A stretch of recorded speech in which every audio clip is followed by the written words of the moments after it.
દાણ ચોરીથી સોનું લાવવું, પછી એને પીગળાવવું અને એનું સોનાનું બાર બનાવવું અને ફરીથી માર્કેટમાં ગેરકાયદેસર વેચી દેવું.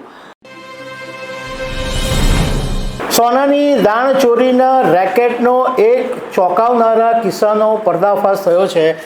મુંબઈમાં ડિરેક્ટરેટ ઓફ રેવન્યુ ઇન્ટેલિજન્સ એટલે DRIની ટીમે દરોડા પાડીને આખા એક નેટવર્કનો પર્દાફાશ કર્યો છે. દાણ ચોરીથી સોનું લાવવું, પછી એને પીગળાવવું અને એનું સોનાનું બાર બનાવવું અને ફરીથી માર્કેટમાં ગેરકાયદેસર વેચી દેવું. આખું એક નેટવર્ક DRIએ પકડી પાડ્યું છે. અને જે મેલ્ટિંગ કરે છે, જે લોકો સોના પીગળાવવાનું જેમની ફેક્ટરી છે ત્યાં દરોડા પાડ્યા, એ પછી જે શોપ ઉપર વેચવામાં આવતું ત્યાં દરોડા પાડ્યા. એમ કરીને ટોટલ 11.88 કિલો સોનું, જેની કિંમત 15 કરોડ રૂપિયા છે, એ DRIએ જપ્ત કરી છે.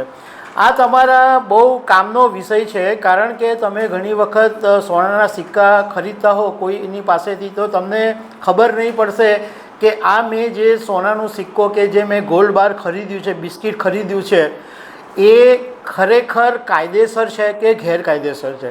તો આ બધા વિશે હું તમારી સાથે વાત કરીશ. મારું નામ રાજેશ શાહ છે અને તમે જોઈ રહ્યા છો ગુજરાતના સૌથી મોટા ડિજિટલ ન્યૂઝ પ્લેટફોર્મ ખબરછે.com.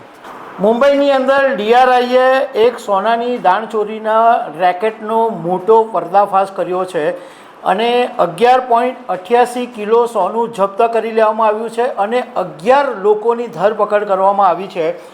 એમાં જે એક માસ્ટર માઇન્ડ છે એ ગુજરાતી છે અને એનો પિતા પણ આ આખા રેકેટની અંદર મુખ્ય રોલ ભજવતો હતો.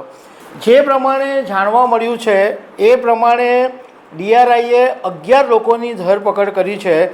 એમાં માસ્ટર માઇન્ડ, એનો પિતા, કર્મચારી, ડિલિવરી બોય, એકાઉન્ટન્ટ, આ બધા છે. અને જે આરોપી છે એમાં એક NV ઠક્કર જે માસ્ટર માઇન્ડ છે, બીજો V ઠક્કર જે એના પિતા છે, ત્રીજો number SS Joshi, S Joshi, AS કેસરકર, VV કદમ, P Kumar, S નરલે, SP Tripathi, SP Rathod, આ બધા જે આરોપીઓ છે એની ધરપકડ કરી લેવામાં આવી છે.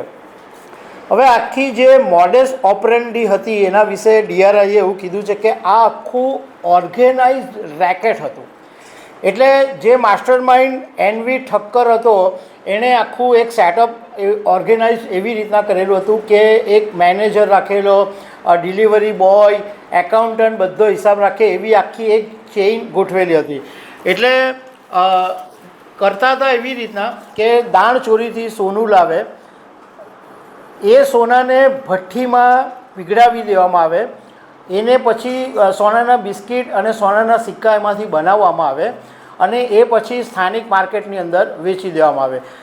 DRIને સાથે સાથે 8.72 કિલો ચાંદી પણ મળી છે, જે આવી રીતના ગેરકાયદેસર લાવી અને મેલ્ટ કરી અને એ વેચી દેવામાં આવતી હતી. એની કિંમત 13.17 લાખ રૂપિયા છે.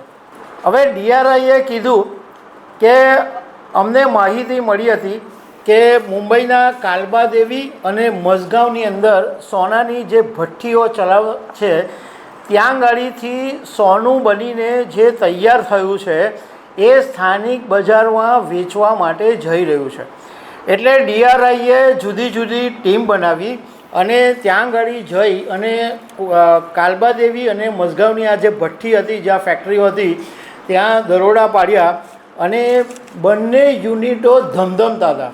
અને દાણ ચોરીના જે સોનાના જે બાર્સ હતા એ પણ તૈયાર હતા અને 6.35 કિલો સોનું આ જે ભઠ્ઠી હતી ત્યાંથી DRIએ જપ્ત કરી અને કર્મચારીઓની ધરપકડ કરી અને પૂછપરછ કરી.